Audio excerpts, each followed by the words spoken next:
It's officially official.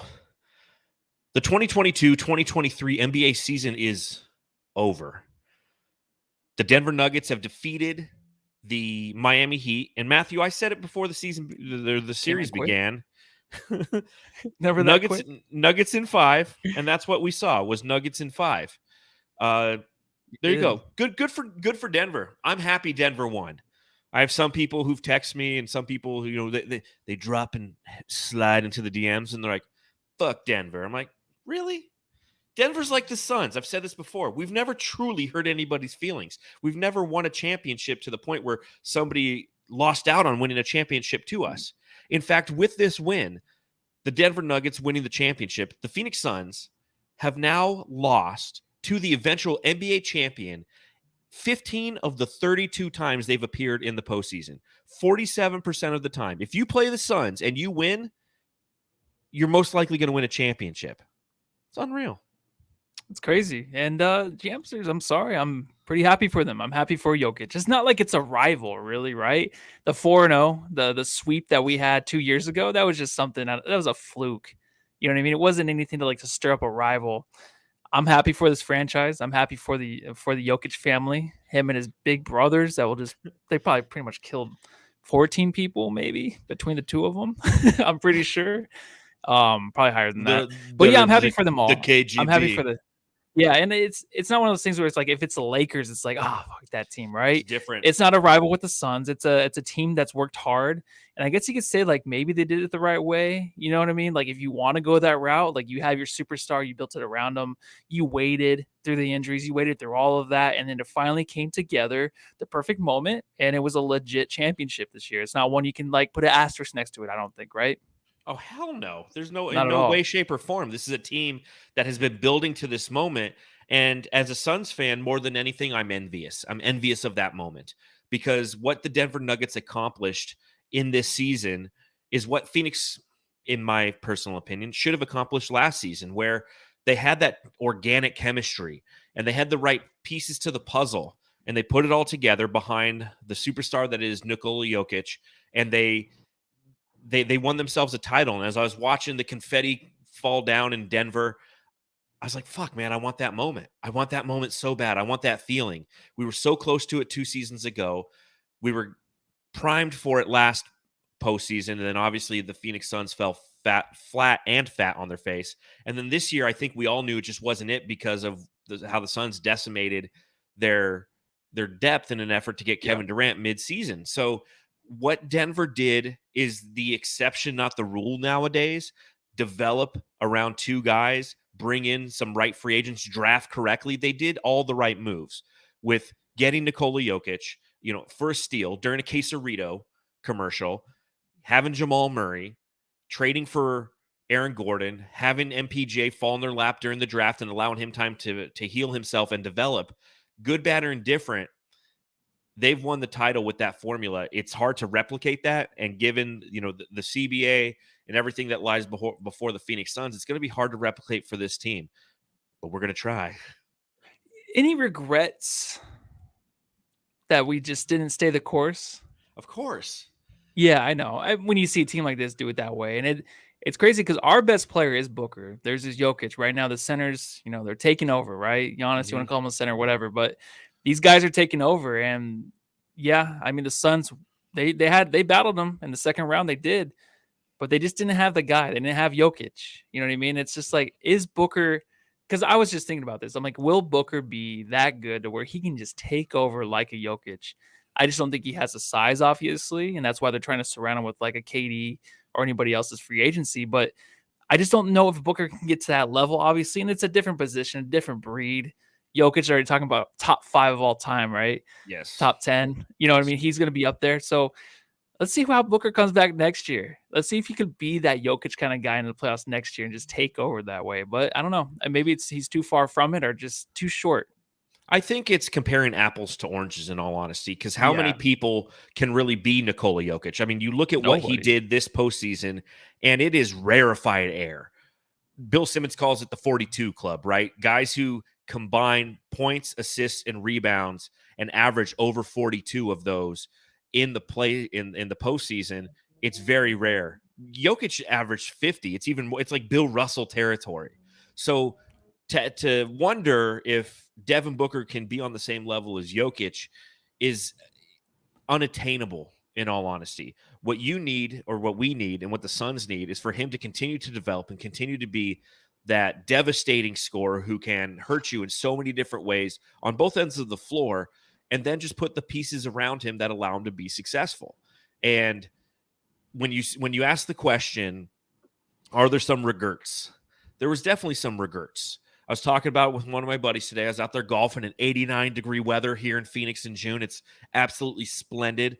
And he asked me that question. He's like, do you regret the Suns giving up Mikal Bridges and their depth in an effort to get Kevin Durant? I go, part of me says yes, and part of me says no. Part of me says yes because I love Mikal Bridges. I love the organic chemistry that the Phoenix Suns had with him. I love the offensive player he was developing into this season, and we witnessed it while Devin Booker was injured. But Kevin Durant's on our team. And this team and this franchise, as built prior to obtaining Kevin Durant, wasn't going to beat this Nuggets team. Nobody was going to beat this Nuggets team. Just put some respect on their name. The only team that beat them twice in the playoffs in any series was the Phoenix Suns. That's about it. So after everything's said and done with this season, the Suns are going to be building off of Kevin Durant and Devin Booker with a new coaching staff that I'm very much excited about, with a new owner who's not afraid to spend some money and to take some risks that I feel might benefit the team, and a new direction that I think, while the Chris Paul era may or may not be coming to an end, that version of the organic chemistry Suns that got them to an NBA Finals and bounced twice from the second round is over. And good, bad, or indifferent, I think that's a good thing. You need to morph. You need to be a chameleon, and you need to grow as a franchise in an effort to try to get to where the Nuggets are. Because if you go back and you look at the iterations of the Nuggets, if you look at them the year that the Suns swept them, yes, you had Jamal Murray not present, but you also had less skill players on that team. Last season, the same thing. The skill players weren't necessarily there. And now they got the right pieces. They got KCP, right, who is now a two-time NBA champion, which is kind of crazy. One with 2020 and the Lakers, and now with the Nuggets. You know, they drafted right, and they got that Christian Brown kid who just has the right hustle. By the way, Christian Brown, this kid won, I think, 2 state titles, went to Kansas, won a national championship, and then just won an NBA championship. That guy's fucking living the dream, dude. Yeah, sounds like a Mikal Bridges kind of thing, right? Yeah. If you were to win one, it would have been the same exact thing. Yeah. It's a copycat league, but you got to be careful with that, because right now the Suns are kind of reset. And now it's like, you have a Kevin Durant that is older, and it's not the same Kevin Durant for sure. Maybe it is next year. Who knows? But I don't want to keep morphing. I don't want to keep being like, all right, we got to get these guys. We got to get these guys. A side of me is always going to be the Mikal Bridges thing where they were traded, and it's like, I miss him so much. It's always going to be there. But I hope the Suns stay the course and build around those two. Give it 2 or 3 more years and see how it goes. It might take that long to get another championship or get one. But I just think right now, like, you have to look at it as, let's not copy what the Nuggets did, because that just means that's what we were doing before, and we kind of screwed it up. I don't think you can. I don't think you can. You can't anymore. And you would have to restart everything. You do, and what the Suns have to do now is reset their foundation, and that's literally what they're doing right now. Is they're in the process of resetting that foundation, and from this new foundation, they hope to build a championship winner. And obviously, that's what we're going to talk about on this edition of the Suns Jam Session podcast. We are navigating the free agent market and taking a look at all the shooting guards that will be available. It's a series that we're bringing to you this summer on the Jam Session, where we're going through position by position, just discussing everybody's out there, so when July comes around, exactly who's available on the market. And you can roll back this footage and you'd be like, Voida and Lissy were way the fuck off. Here's the guy that the Suns went for. It's clearly not anybody that they thought they should target, because that's per usual here on the Jam Session podcast. We like to bring you the information, and we don't know how to interpret any of it, because we're just casuals, man. But it's a reminder to everybody who is watching. One, if you are new to DraftKings, they've upgraded their sign-up offer for a limited time. And if you're a new user, you can receive a $200 in bonus bets by following just 3 steps. Create an account, deposit, and then wager $5 on five or more on any sport. Whether it's your first wager or whether your first wager wins or loses, you'll still receive the $200 in bonus bets. All you have to use is the promo code SUNSJAM when you sign up. The best part, using our code SUNSJAM not only gets you the bonus, but it also supports our podcast. If you're considering signing up for DraftKings, definitely use code SUNSJAM to maximize your first bets. This offer is available only for new customers who are 21 and over and physically present in Arizona. Please gamble responsibly. If you or someone you know has a gambling problem and wants help, call 1-800-NEXT-STEP. Check out the episode description for the full terms of this offer. And another way you can support the podcast, if you're on YouTube, go ahead, hit that thumbs up button, hit that subscribe button. We are so close to 3,000 subscribers. It'd be really cool to hit that 3K just so I can not tell anybody. You know, I'll be like, oh, yeah, 3,000. It's Andre taking forever 3,000. to get there. It really is. I thought we'd be there for sure this season. I'm like, before the season ends, we'll be to 3,000. What the fuck's going on? We're one of the best Suns podcasts out there, right? People love us. I don't know if they love some us. Guy, they I respect was at, us.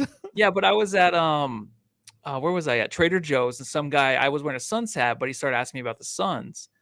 It's a dangerous thing when people do that, isn't it? I was like, well, does he recognize me from the pod, or does he just, but I think you would say like, oh, you know what, great pod. You would actually recognize the pod in person and be like, I love the pod. I love the pod. I love what you do. But just talking Suns. I felt bad. I was wearing and a I didn't tell him I was on podcast, so I guess it's my fault. I didn't tell him to subscribe. Yeah, that could have been our 3,000 subscriber. It's a me thing. Yeah, I know. It's you. It's wrong. I was talking to somebody. Somebody asked me a question. I was at Home Depot and I was walking the aisles at Home Depot looking for zip ties. Nothing better. And somebody saw the Suns hat and they're like, oh, hey, yeah, the Suns. What do you think they're going to do this offseason? I'm like, with the new CBA. And they just looked at me like all cross-eyed. Like I shouldn't have asked that guy that question. I gave him like a 3-minute quick response, just to try to sum it up. That is quick for you. It is. It's not easy. It's not easy being me when I answer questions for people. But yeah, let's subscribe. Let's rate, review. Let's continue the summer of the Moscow Mule. Got me some Fever Tree beer or ginger beer, that is. Got a copper mug full of some vodka, a little lime juice. Pour that sucker in there. I miss chugging with the fellas, man. Was never a thing this year. I got a couple in. Cheers. Wonder why.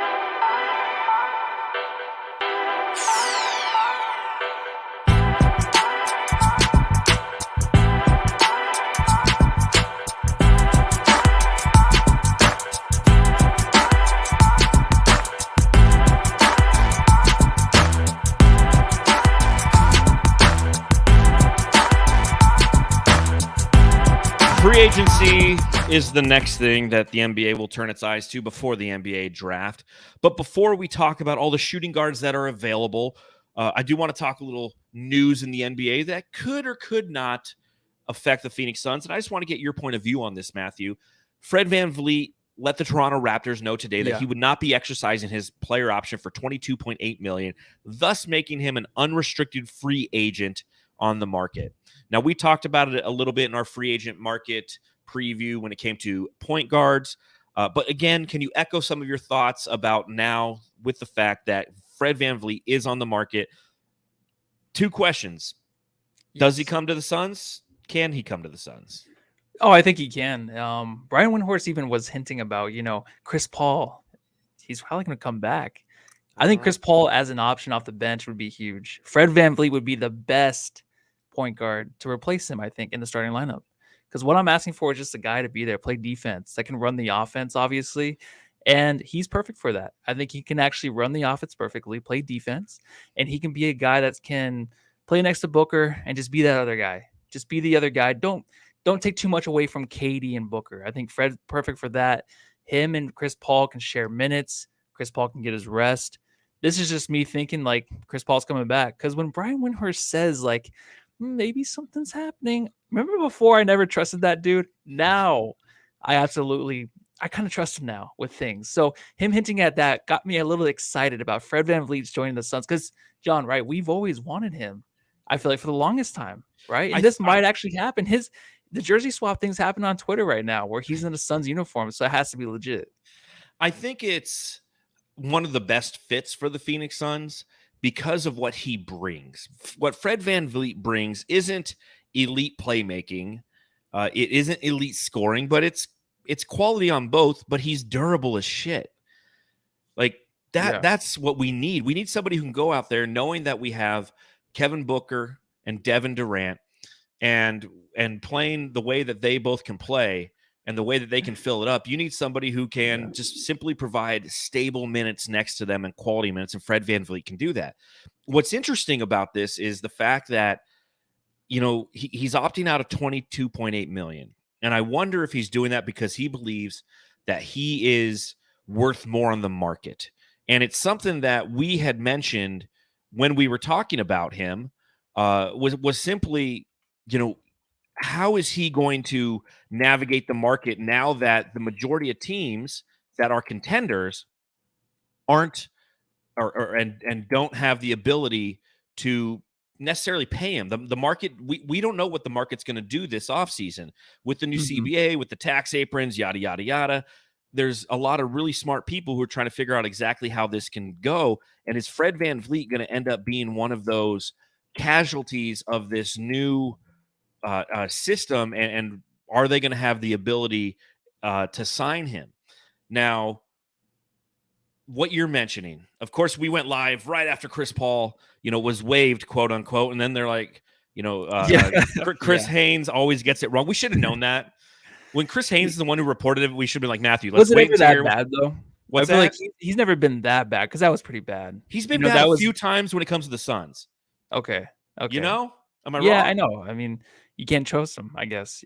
He's in that situation where it's like he hears something, he's like, I got to get this out now because I want to be ahead of those other two guys, right? He just has to do it. He's not losing anything. He's fine. He's just doing his thing to try to just rise above Woj and Shams. Yeah, and he's getting the information wrong. And then we're going live, and then it doesn't matter 2 days later.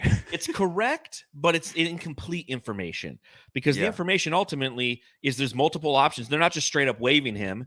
It's they could waive and stretch him. They might waive him. They're essentially, he reported what everyone knew is the Suns are exploring options, and they're not going to pay Chris Paul $30.8 million next year. That's essentially what is the only thing that was confirmed is we're not paying him, right? But and to we your point, goodbyes. I know we're sitting there like, where does he rank in all time? Like, oh, well, if he would have done this, no, it's not over yet. If he could only have been younger. But going back to your point, I think it's a valid one. If the Suns do waive him and then get him back on a veteran minimum deal for like $3 million, that opens up plenty of cap space to bring in potentially a Fred VanVleet. Now, again, you're going to have the same issue, you know, and it's twofold. One, if you can bring Fred VanVleet here, what's that contract look like? What's that money look like? Is it a 1 or 2 year deal, or is he looking for something 4 years long for $30 million a year? Right? If so, I don't think that that's happening. I don't think the Phoenix Suns are willing to commit those kind of funds to a player who's entering his 8th season and doesn't put up the production necessarily that you'd like to see from that position on a consistent basis relative to numbers. Again, he does play.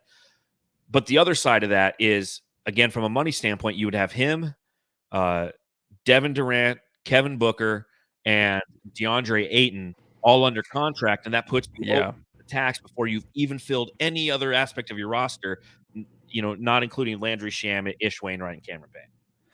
Well, I mean, that's the name there. Ayton, he'll be gone, right? That's the guy that will probably trade in order to get a Fred VanVleet. What if Booker is sitting there like, hey, give me just some guy, like you said, a rock, someone that can come in that we can trust, you know, that not, you know, get hurt in the playoffs and can just be that leader on the court because he can be.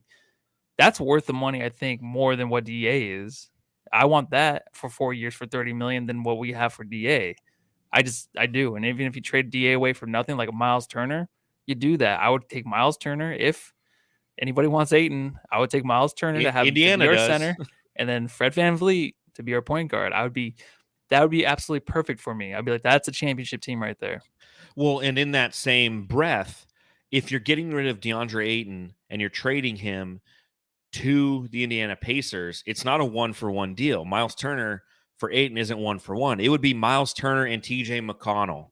It'd be Miles Turner and Buddy Hield. Like, you would get 2 pieces back. The question is whether or not the market values DA that highly, and that's something we will be discussing on the next podcast when we explore trades for DeAndre Ayton. But I just wanted to throw the name Fred VanVleet because that news broke today, and I wanted to kind of get our thoughts on it. So, you know, in summing up and finishing off the talk on Fred VanVleet, You're 100% like, that's the guy. That's the guy I want in Phoenix. Is there anybody else you'd prefer playing point guard to start next season other than Fred VanVleet?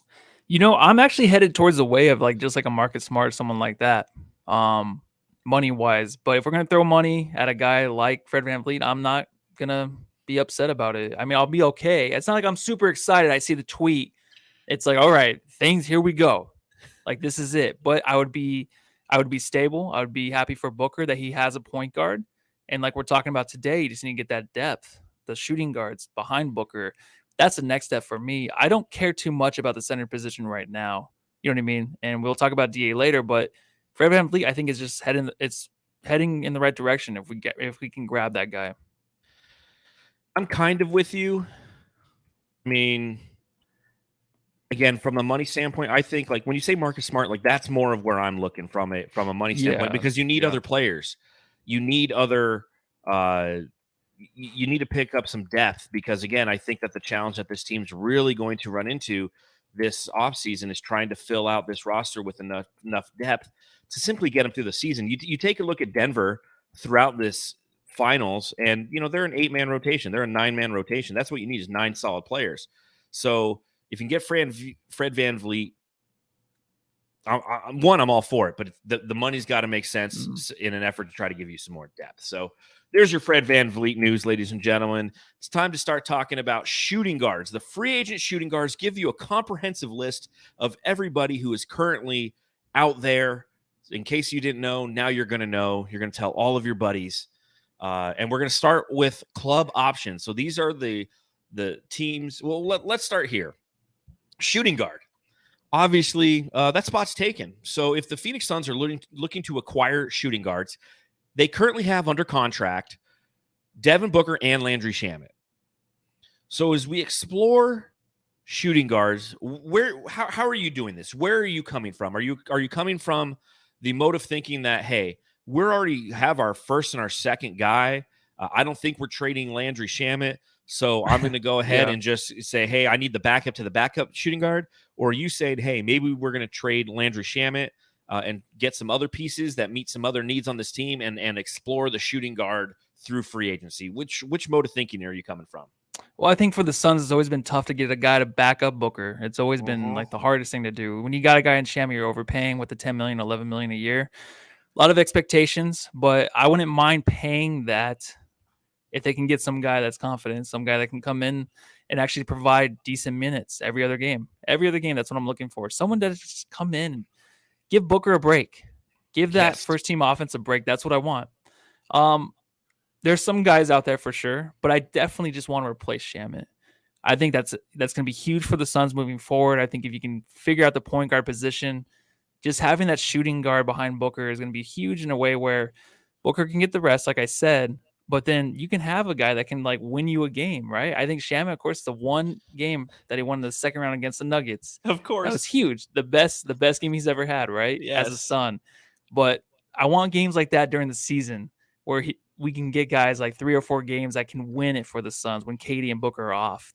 We need someone to step up and someone that's defensive minded. Shamet, great defense, but to make that much money, it has to be somebody else, I think, going into next season.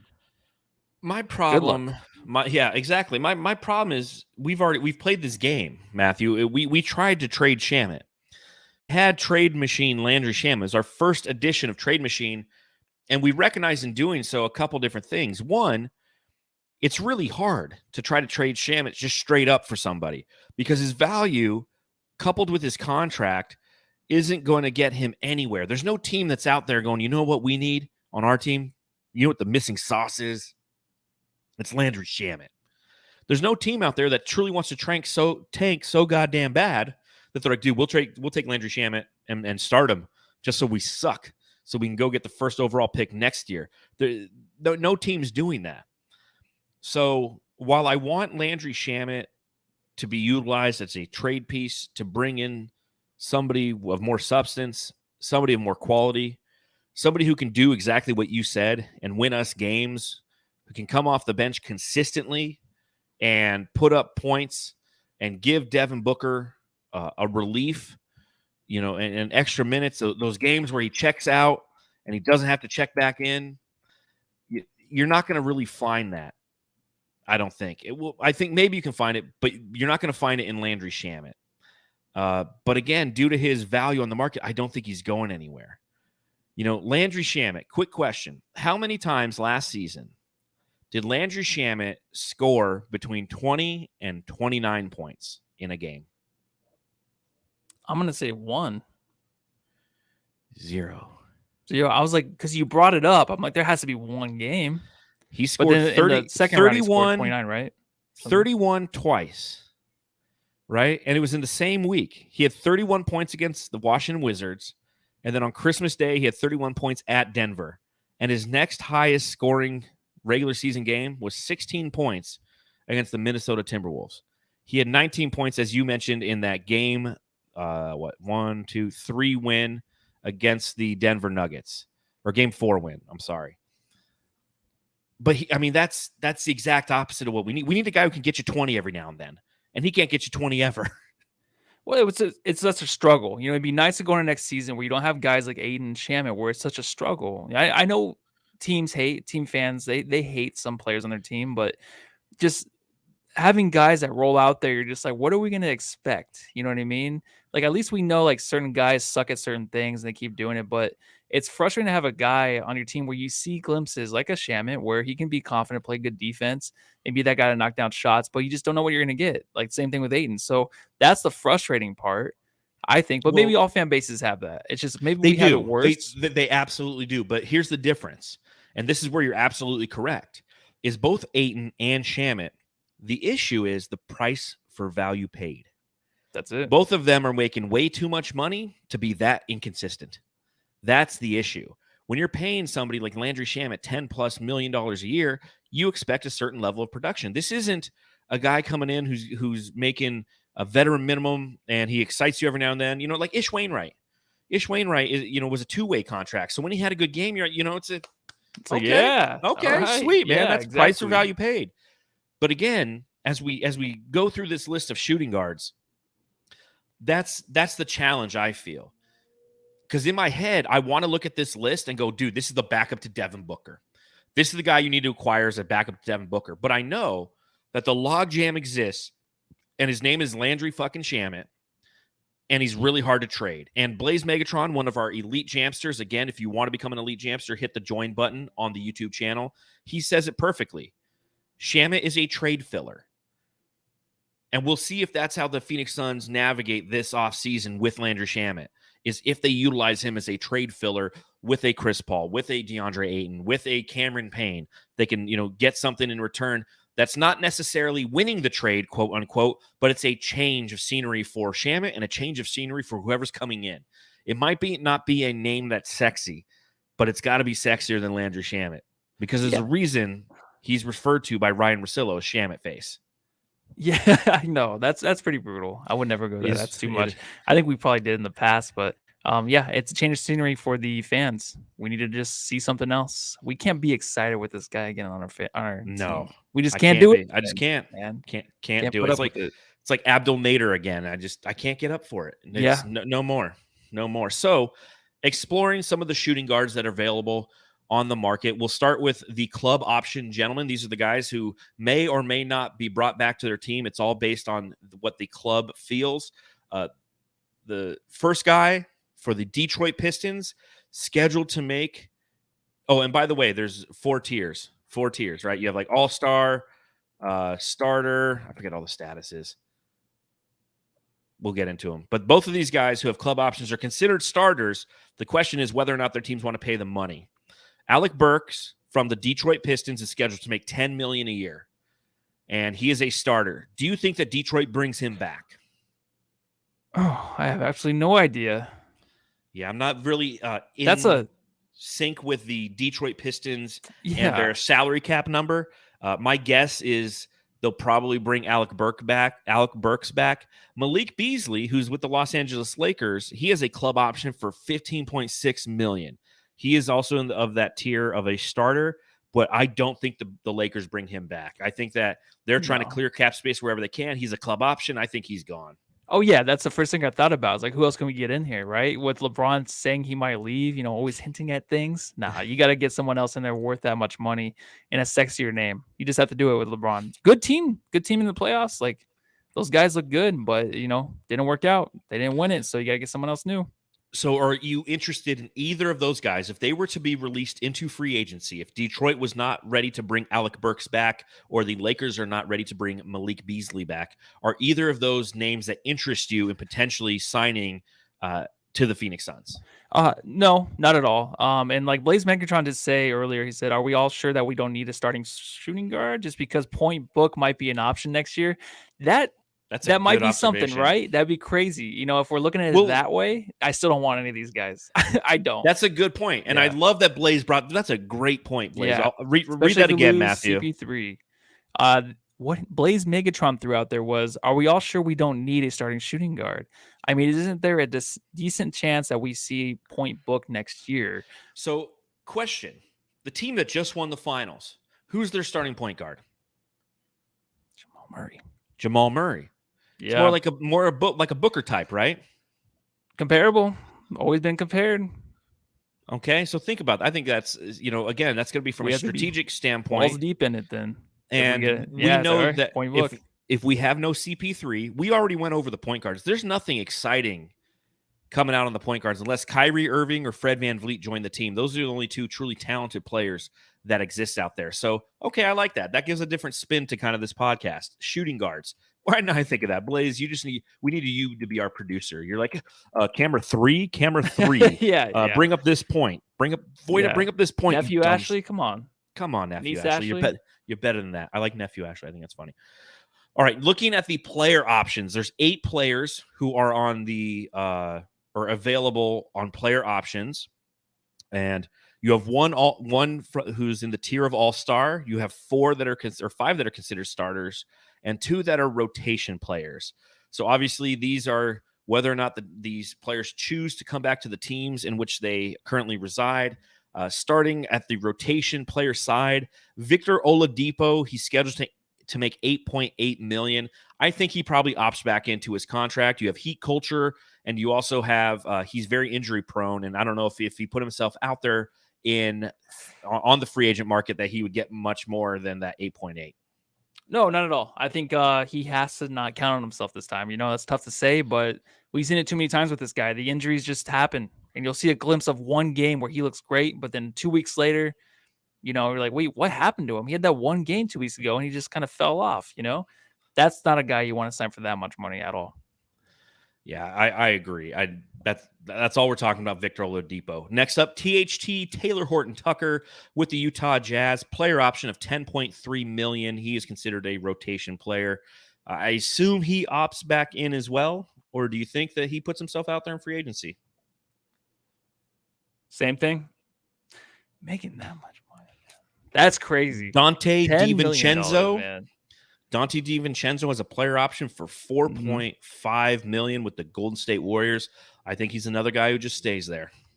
I think he can make some good money. I think he can. You're probably right. I think he had a decent year, and he's been on a lot of good teams. Obviously, it's like always championship contenders every year. I think that's a good name. I wouldn't want him as a starter next to Booker. I think he'd be a good bench player for sure. And I wouldn't mind maybe paying him a Shamet contract.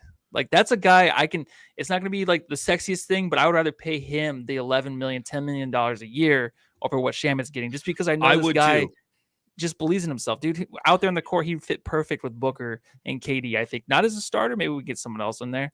And maybe you can do point Book. You get Dante DiVincenzo coming off the bench.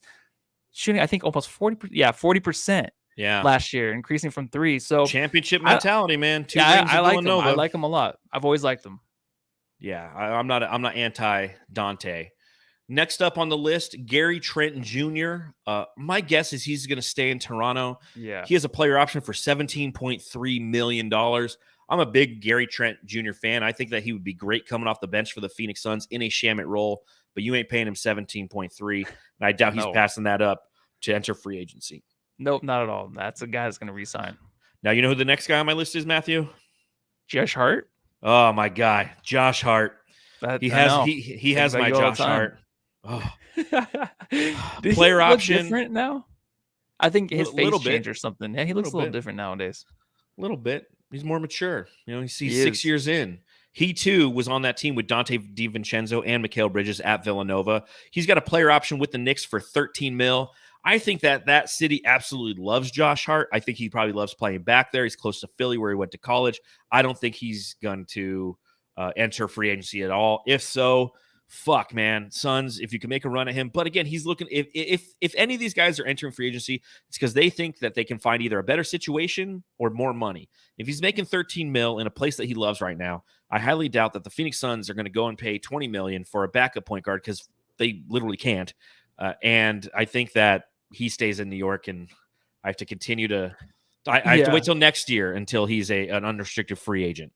Yeah, and depending on next year how much he's going to make, I mean, I don't know if I would go more than that, than the 12 million a year, almost Agreed. 13. I think that's perfect for the guy that he is. Great role player. But I think one more year in New York and the way he's played there, like I think that he can make more money free agency next year. So count on himself, but just opt back in this year. We'll see, but I know that he's not going to be on the team. Next up, 13.3 million, Jordan Clarkson, big name in Utah as well. Thoughts on him? Not anymore. I'm done with it. No mas. Yeah, I'm kind no of. No mas. Last year maybe was my last year, I think, with Jordan Clarkson. Yeah, I'm over that. Yeah. And the last guy who's in a starter role, starter tier, if you will, is a NBA champion, player option of 6.5 million. That's Bruce Brown Jr. from the Denver Nuggets. I think he opts out of his contract and goes and tries to make some money. He had a good finals run, great exposure. He's not somebody who the Phoenix Suns should or will pursue, but he's going to go out there and try to get a bag. Yeah, what a situation for him, right? I mean, you just win the championship, and now you can just go make more money because you know a team, not the Suns, I don't think, but a team's going to pay him at least maybe 15 million a year, something like that. So he's definitely going to bet on himself or something. Yeah, he's fucking awesome too. I love that guy on the court. He's just that dog you need out there just to make the big plays. That put back layup tonight. Yes, took the 1-point lead back. Huge. He's just that type of guy. So I like him a lot. That layup alone made him an extra $5 million next year. Exactly. That's exactly what I thought. Like, he's gonna get laid tonight. Yeah. But it ain't by Matt Ishbia. Last guy who has a player option, all-star caliber, player option for $47.4 million from the Philadelphia 76ers, James Harden. Matthew, thoughts on James Harden? Oh, man, as much as I love his game, I don't want him to come to Phoenix at all. So I'm going to stay away from that guy. I know there's rumors, right, of him wanting to play here. Yeah. That would be – it wouldn't be sexy at all. I don't want a guy like that here. No defense, just hogging the ball. We got enough ball hogs. At least those guys can make decent shots or have good looks at the rim. I don't want to trust that guy with anything right now. I thought him and Embiid had a chance in Philly to win it all, but you just see how things fall apart with that guy, man. So – guy I don't believe in anymore, and I don't want him coming to Phoenix. Dude, please. What about you?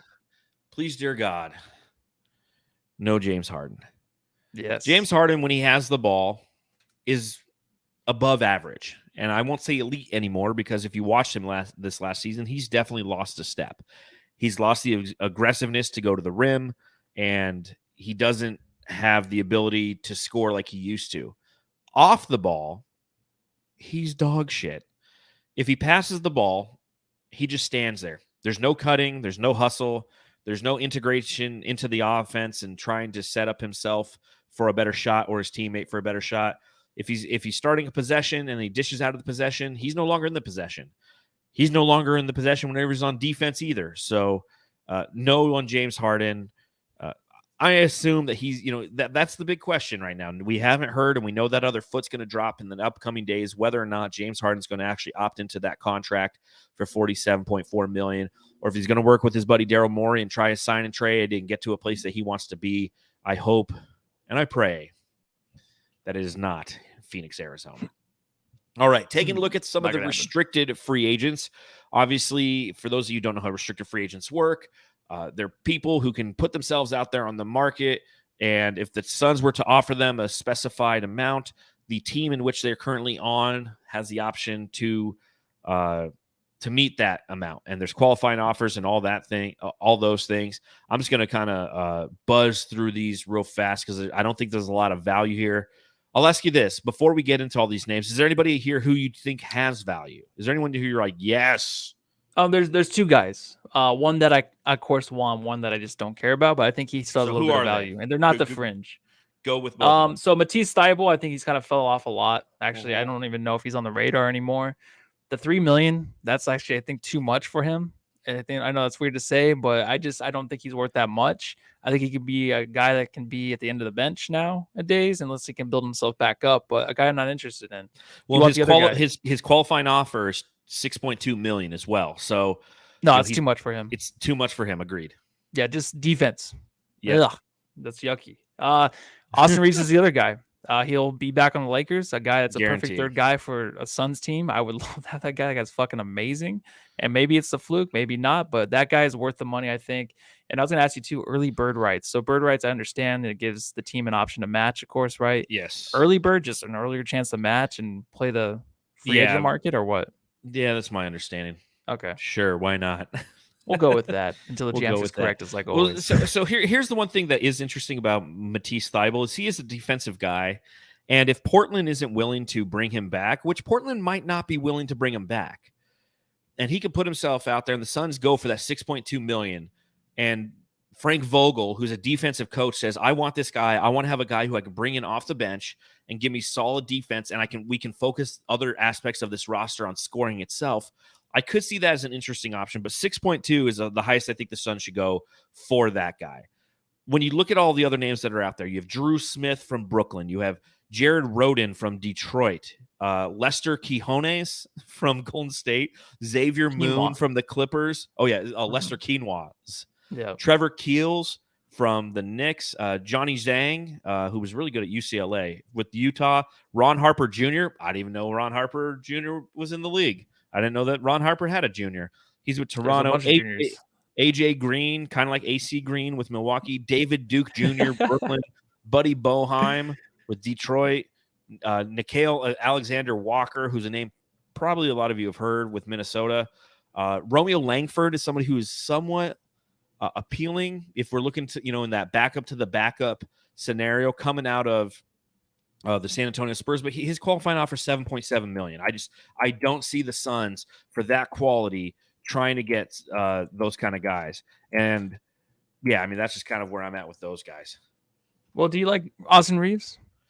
I like Austin Reeves, but I won't even exercise the conversation because it's not going to be attainable. The Lakers, will pay him.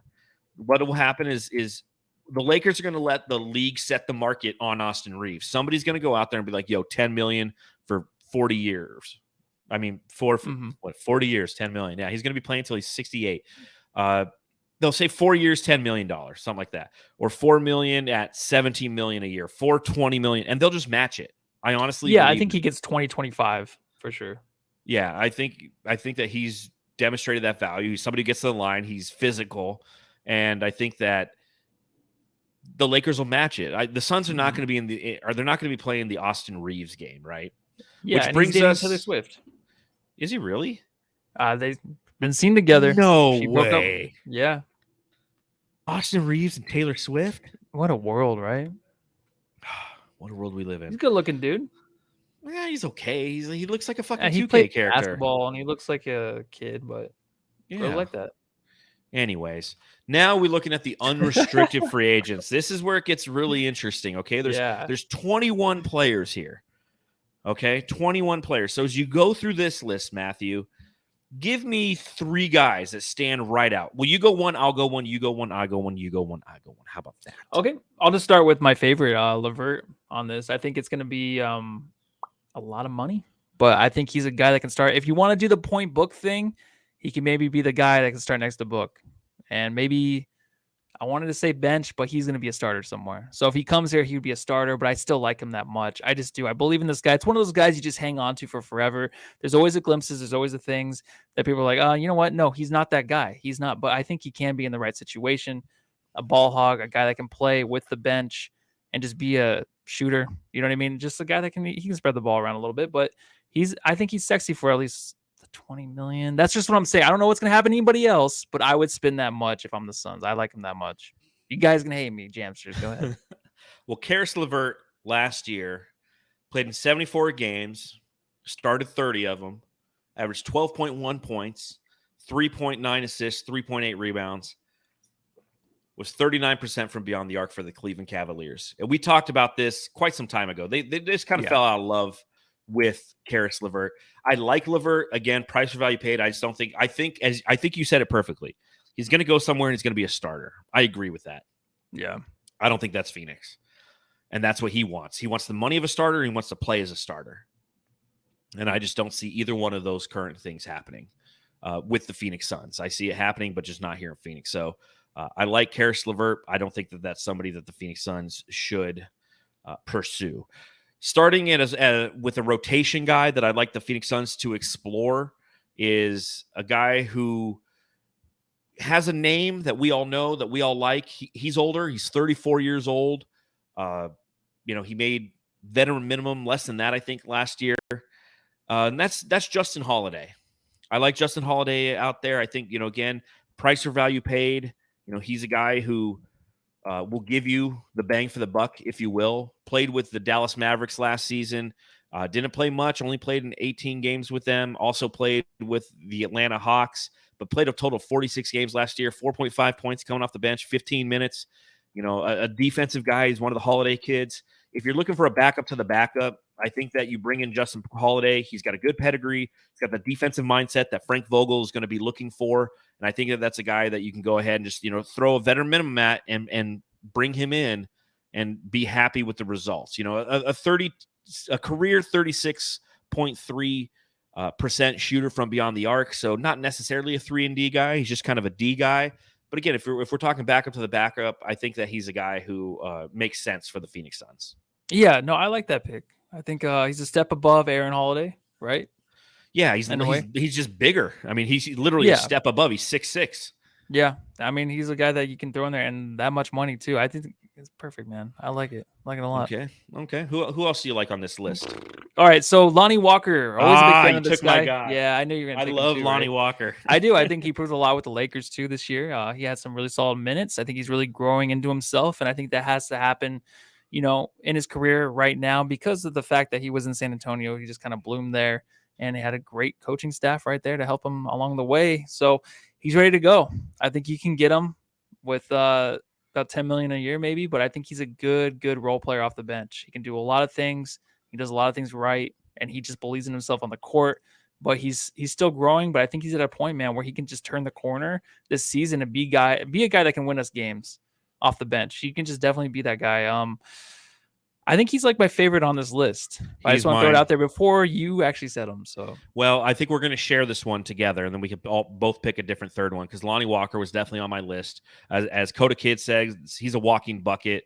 We saw it in the playoffs. I mean, he single-handedly helped the Lakers win a game in the second round with his ability in the fourth quarter to just kind of come alive and shoot, and that's what we're talking about.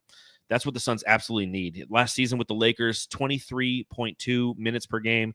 11.7 points per game, a 36.5% three-point shooter last year. But as you mentioned, coming out of San Antonio, fundamentally sound, a lot of the little things right. Hell, I put money on him years ago to win Rookie of the Year when he was a rookie. And, he only played 17 games in his rookie season. Yeah, but I remember I wanted him too. I was like, yeah, one name. Of course the Spurs got him. But yeah, of course, yeah, because I really liked what he brought. A lot of the deliverables, thick. He's one of those thick guys. And it'll be interesting to see how the market perceives him because, again, performance in the playoffs, I think that a lot of fan bases are now aware of who he is and what he can bring, which might drive up his price, which ultimately might hurt the chances of the Phoenix Suns to get him. Because, again, if you're looking at Booker and you're looking at Landry Shamet, you're sitting there, well, okay, we already have like $44 million committed to our shooting guard position. They're not going to go out and get Lonnie Walker for $7, $8, $9 million, if not more. They're going to allocate those funds elsewhere. So that brings me to my third pick, who I already talked about Justin Holiday potentially being a value guy. The other value guy I get, and again, I'm coming from we have both of our point guards or our shooting guards already in place, is Wes Matthews. I've always been a big fan of Wesley Matthews. Free agent. He played with the Milwaukee Bucks last year. He's 36 years old, so he's definitely one of those guys who's just, he's at the back end of his long, illustrious career.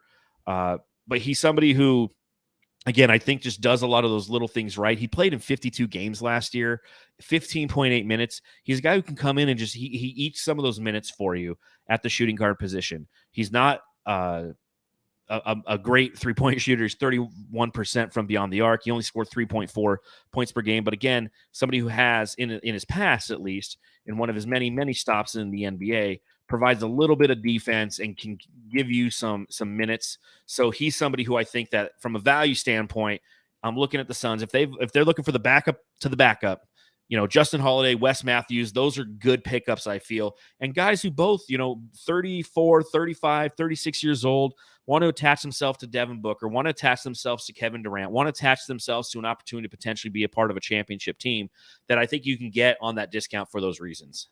Yeah, I mean, he would be I don't know, man. I think he would never play, but it'd be a good price, right?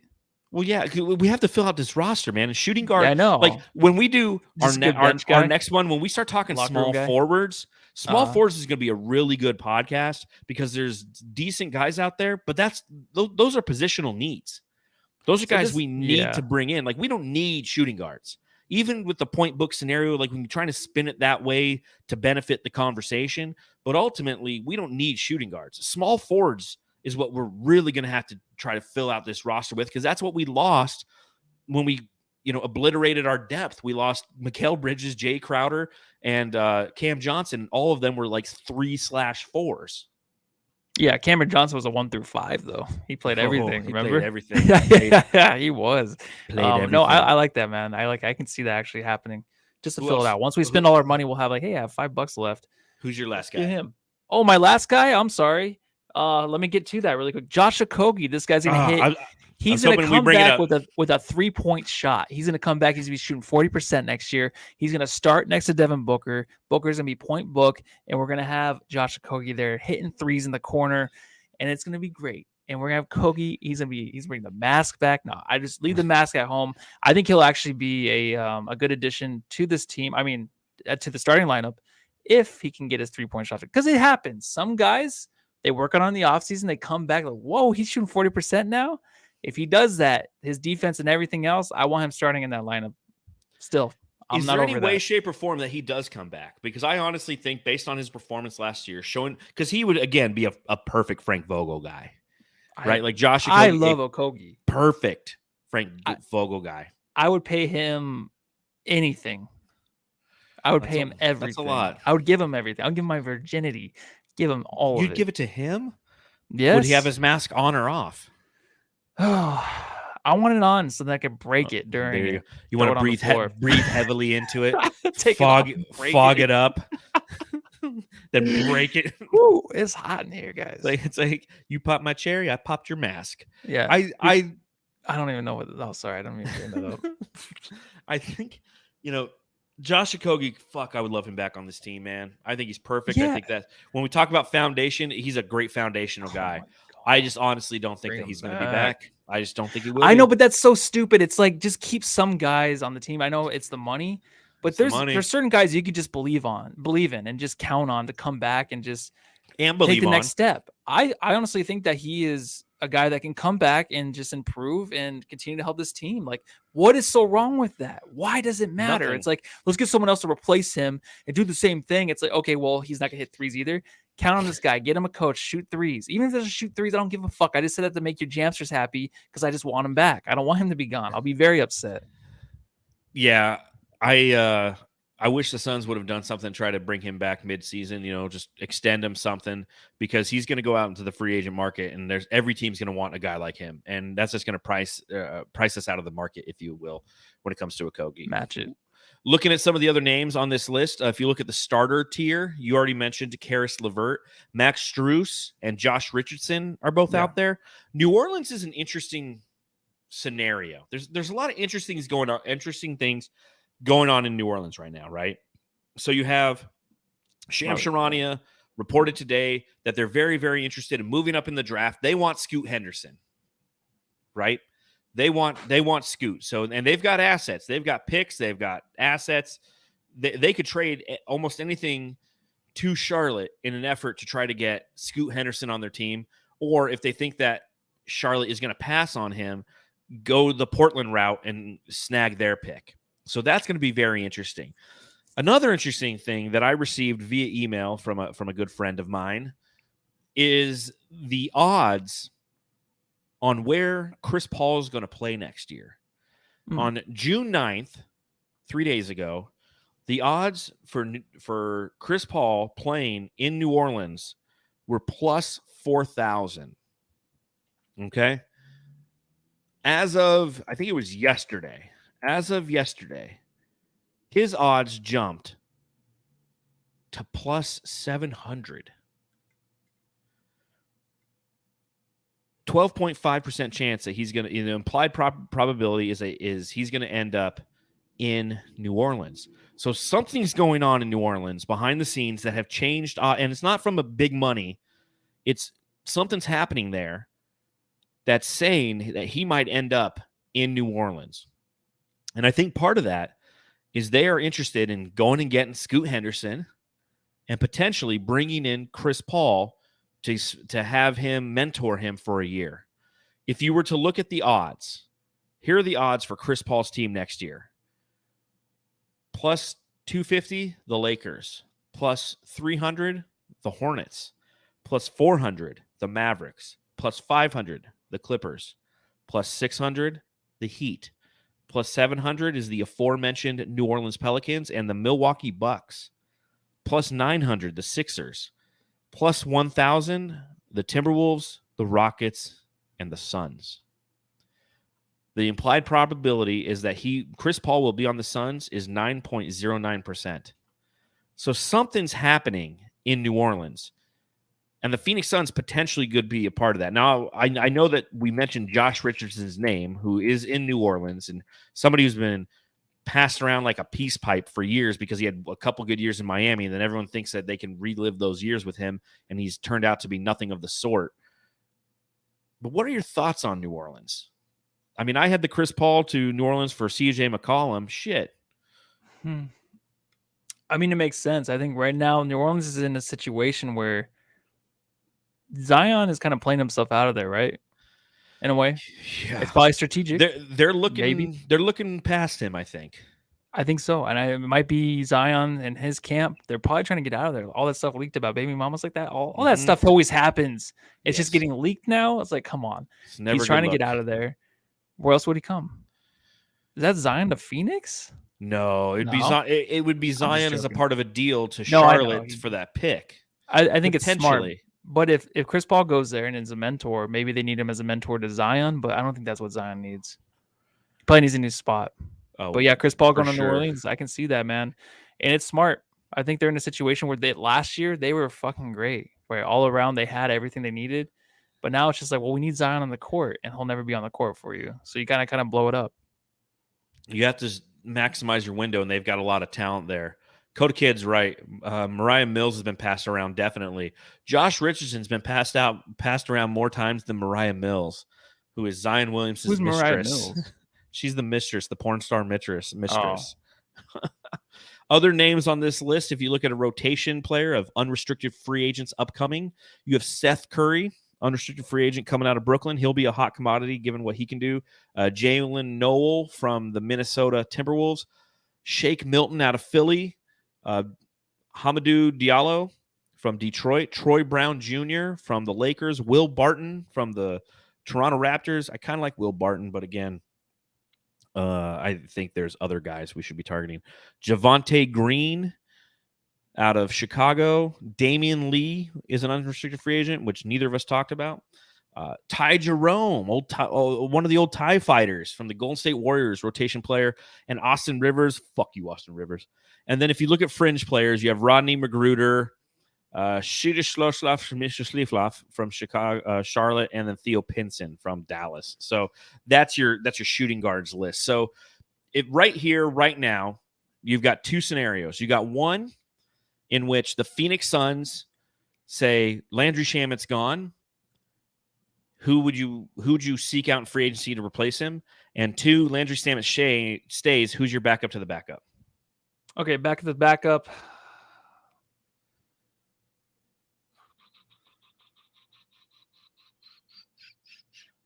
I'm thinking Seth Curry in a way, but that's only if he doesn't get offered more money. No, he'll get. I think He can never. He's too expensive to be our backup to the backup. yeah, that was my Yeah. pick. Well, shit. That was a bad pick. Pick again. Well, fucking dumb question. So Invalid.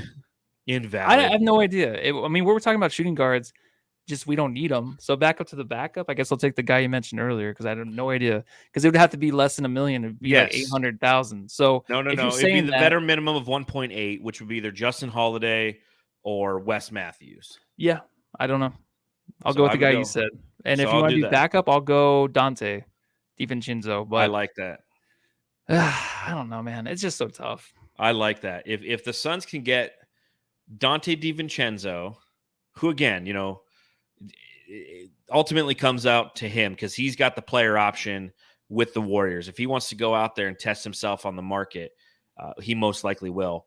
But I say if Landry Shamet's gone, give me either Dante DiVincenzo or Matisse Thybulle to back up Devin Booker, given the fact that the Suns will have to fill out other areas, especially offensively, if Matisse Thybulle's here.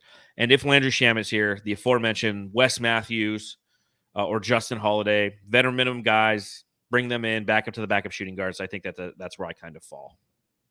Okay. Sound good? Yeah, it sounds good, but it's like, so how much do you actually believe any of these guys sign? Because I don't think anybody does. Any of these shooting guards. Like I think they will. From the beginning, I think it's Shamet, and then we find something else. Like you said, that's what small forwards and then also point guards. Yeah, you know, I think that James Jones is a big fan of the 3x5, right? You know, or 5x3, 5 positions, 3 deep. That's how he likes to build out his roster. So they're definitely, if they keep Landry Shamet simply out of necessity because they can't get rid of him on the market, they're still going to need a backup to the backup shooting guard, in my opinion. And I think that if you get somebody like Justin Holiday, backup to the backup, 1.8 million, veteran minimum deal, he can serve 2 purposes, right? He could be a backup to the backup shooting guard and small forward potentially. He's 6'6". So again, that's the guy who's giving you 15 minutes a game for 25 games out of the year. You're not getting a ton out of that guy, but what are you expecting to get out of that guy? Right? That's how I kind of look at it. And the way that James Jones has constructed his rosters in the past is they're going to build it out that way. I think, again, when we do the small forwards, I think it gets a lot more exciting simply because there's definite need there. You know, when we talked about our point guards, when we did our free agent point guards, you had Chris Paul under contract and Cameron Payne. When you talk about your shooting guards, it's Landry Shamet, Devin Booker. When you talk about your small forwards, it's like Ish Wainwright. Like, that's all you have under contract right now. Yeah. You know, Kevin Durant, if you want to put him in there, but he's our 4. And then Ayton's our 5. And, like, that's it under contract. So these next few podcasts, I feel like it's going to be a lot more fun playing GM simply because of the guys who are going to be on the market, right? I mean, there's restricted free agents who are small forwards named Cameron Johnson and Cam Reddish. And, you know, you look at some of the unrestricted free agents that we're going to be discussing on the next podcast. You know, there's Jay Crowder and Kelly Oubre, Torrey Craig, TJ Warren, Terrence Ross. Every guy who's an unrestricted free agent who's a small forward has been on the Suns in the past. It's going to be a really fun podcast. But, you know, for purposes of this one, I think that, again, as we sit here and we try to play the what-if game, I think the Suns will have to sign somebody, obviously. Who that is literally just throwing a dart against a wall and just seeing what face it lands on, because I don't know if it's necessarily valuable considering you have Devin Booker and Landry Shamet, and that's who they've invested their money into. Yeah, and importantly, like Creepy Crawly says, again, Justin has a big slug, so him and Booker can be, you know, in bed together with that. So Justin hung Holiday. Yeah, there you go. Yeah. We'll make it happen. So spread the news. Start spreading the news. Well, a lot of things are going to start happening here very soon. Obviously, the NBA season is officially over, which means Adam Silver's finally going to tell us what's going to go on with John Morant. He's been annoyingly hinting at it. I'm waiting till the finals are over, and I'll tell you what I'm going to do with John Morant. The finals aren't over. We didn't ask you the question, Adam. He's like, yeah, but hey, I'll tell you later. So we're going to find out that news. The NBA draft is 10 days away, which might seem boring to a lot of people, but the Suns might be a player in that. You don't know what's going to happen with some of these contracts, especially like the CP3 situation. Is there a sign and trade with a draft deal? Who knows? So stay tuned to the Suns Jam Session podcast. We'll be coming to you live on Thursday as we enter the trade machine again. This time we're doing so with DeAndre Ayton. So make sure you tell all of your Ayton stands to come on over here and tell us that we're idiots and give us very specific metrics to abide by. Here's what's annoying. This one cat on Twitter the other day is like, tell me another center who's played more than 62 games over the last 3 seasons and averaged 10 rebounds or 10.8 rebounds and X amount of minutes. I'm like, okay, dude, you're pigeonholing. And I was, it's like, who's better than that? I'm like, Miles Turner. Oh my God, yeah. Dude, I'm so sick of that too. Me too. And I'm like, it's Miles Turner. He's like, well, he hasn't averaged 10.8 rebounds, so he's out. I'm like, no, he's not out, dude. He also gets paid $12 million less a year, so he's actually better. If we're going dollar per rebound grabbed, guess what? Ayton's way the fuck out of your range. So these Ayton stands manipulate their statistics in a perfect alignment so they can be right on how great DeAndre Ayton is. It's like, I swear. And then they go, you don't know ball. It's like, you don't watch basketball. If you watch DeAndre Ayton consistently, you can't tell me that guy's worth $33 million. You just can't. Preview of that and much more on the next podcast. Yeah, you know what? And the thing is, we can be like, okay, well, Ayton is who he is, right? Let's just be happy with that. No, it's like, all right. So I'm sick of hearing that, because that was the one thing that held him back. And I think if the fan base can just get behind us, which they have, where Ayton just is going to be gone. The guy Trader Joe said, yeah, I'm sick of Ayton too. Everyone's sick of him. Everybody. Because he doesn't live up to his potential. And it's just like, why do we have to settle and be like, yeah, he is who he is? Like, could we just be happy with that? It's like, no, obviously not. It's never going to happen. It's never going to fucking happen. Nope. So we'll be talking about that on the next pod. We'll be talking about some of the comments made by Frank Vogel about Ayton. And, is there potential for Ayton because Frank Vogel's here and yada, yada, yada, bullshit. We'll go through all of that. So make sure you subscribe. Make sure you rate. Make sure you give us a review, 5-star review. Did you know, Matthew, that we got a new 5-star review? Oh, no, we didn't. Did we really? We did. Apple Podcast. I want to give a shout out to Snowball. Snowball went on to Apple Podcasts, gave us a 5-star review, and said, great podcast. Have not lived in AZ for 10 years, but the Suns will always be my team. Recently found y'all and love what you are doing. Will do my best to represent the Suns in the South. So thank you, Snowball, for taking a little time out of your day, rating us 5-star, typing up a little review.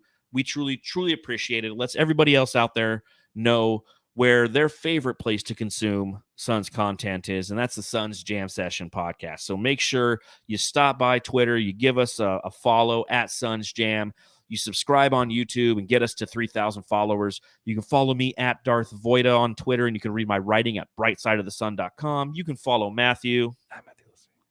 And that's all we got. We'll see you Thursday. It's sure to be...